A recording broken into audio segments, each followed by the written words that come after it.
Papila ng motor ha. Papila.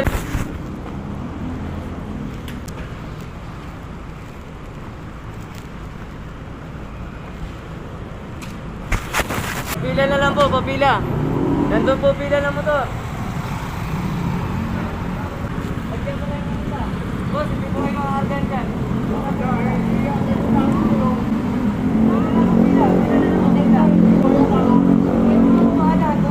Basta hindi ko kayo makakargahan dyan. Sinasabi ko sa inyo.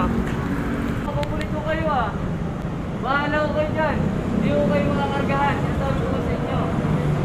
Pumila din kami, dalawa eh. Doon pa kami sa dulo. Oo, doon nga. Doon ako nagsimula eh, kaso hindi mapapantay yung isa rin. Ah. Kasi alam ko nasa likod namin van eh. Nila eh, talaga ano talaga. Dapat kasi yung pila ng motor, pila ng tubig. Hindi, mas maganda ko lagi talaga ano, dulo.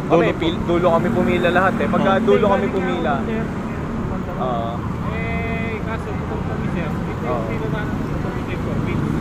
Wala. Binago nila dati. Ganun yun eh. Kasi nag-aasikaso yun eh. Dami rin nagpapagas eh.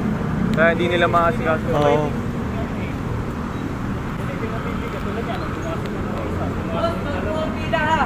Doon po ang pila sa dulo. Sinasabi ko po. Doon lang ang pila dito.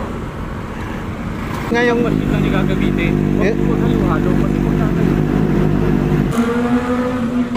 gabi na. Ginabi na sa pila.